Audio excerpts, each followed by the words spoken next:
Strong রুমের CCTV camera কিছু সময়ের জন্য বন্ধ থাকার অভিযোগ ঘিরে চাঞ্চল্য ছড়ায় জঙ্গিপুর গভর্নমেন্ট পলিটেকনিক কলেজে। খবর পেয়েই সদল বলে ঘটনাস্থলে পৌঁছে যান তৃণমূল প্রার্থী বাইরন বিশ্বাস। স্ট্রং রুমের দায়িত্বপ্রাপ্ত নিরাপত্তারক্ষী এবং পুলিশ আধিকারিকদের ভূমিকা নিয়ে প্রশ্ন তোলেন তিনি। এরপর সাগর দিঘি বিধানসভা কেন্দ্রের তৃণমূল প্রার্থী স্ট্রং রুমে ঢোকার চেষ্টা করলে তাকে বাধা দেওয়া হয়, যার জেরে পরিস্থিতি উত্তপ্ত হয়ে ওঠে। সেই সময় ক্ষুব্ধ হয়ে কর্তব্যরত পুলিশ কর্মীদের কটূক্তি ও হুঁশিয়ারি দেন বাইরন বিশ্বাস। রাজ্য সরকারের বেতন খাবেন, সেন্ট্রাল ফোর্সের চামচাগিরি করছেন, সেন্ট্রাল ফোর্সের চামচাগিরি করছেন আপনি। আমি রিকোয়েস্ট করছি আপনাকে ভদ্রভাবে কথা বললাম এতক্ষণ, এবার ভদ্রভাবে কথা বলবো না।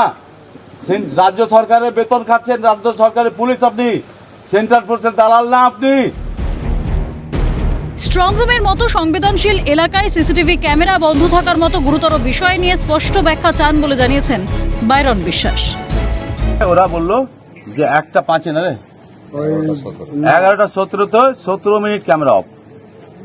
2 নম্বর কটাতে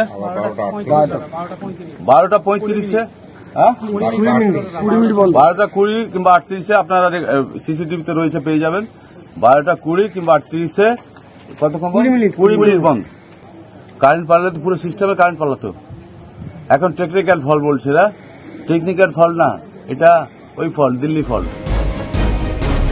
স্ট্রং রুমে সিসিটিভি ক্যামেরা বন্ধ থাকবে বিশ্বাস করি না, মন্তব্য গেরুয়া শিবিরের। হয়তো অনেক বুঝতে পেরেছেন কি সিসিটিভি অফ আছে, যদি থাকে মারাত্মক ব্যাপার, আমাদেরও চরম আমরাও আন্দোলন আমরা করব, কিন্তু ব্যাপার আমার মনে হয় না এটা সিসিটিভি অফ থাকতে পারে।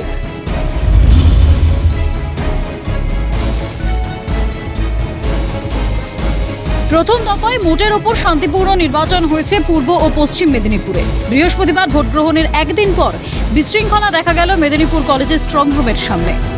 ডিসিআরসি সেন্টারের ভিতর তৃণমূল প্রার্থীর পাশাপাশি বহু তৃণমূল কর্মী অবাধে প্রবেশ করছে বলে অভিযোগ তুলে সরব বিজেপি প্রার্থী শঙ্কর গুচাইত। ইতিমধ্যেই নির্বাচন কমিশনে অভিযোগ জানিয়েছেন বিজেপি প্রার্থী।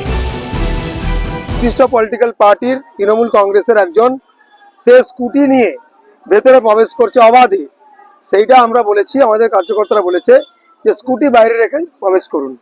এটা 1 নম্বর। 2 নম্বর হচ্ছে ভেতরে তৃণমূল প্রার্থীরা প্রবেশ করছে, তাদের সঙ্গে 4 জন 5 জন 6 জন ঢুকে যাচ্ছে। এটা সম্পূর্ণ বেআইনি, যার কার থাকবে সেই প্রবেশ করবে। নিরাপত্তার দায়িত্বে কেন্দ্রীয় বাহিনীকেও দেখা যায়নি বলে অভিযোগ বিজেপির। কেন্দ্রীয় বাহিনী বাইরে নেই, দেখতে পাচ্ছেন আপনারা, নেই। আমি কমিশনকে বলেছি বাইরে ফোর্স দিন, আমি এসপিকে জানিয়েছি বাইরে ফোর্স দিন। ভেতরে ক্যান্ডিডেট ঢুকছে, তার সঙ্গে 4 জন ঢুকছে, কার নেই।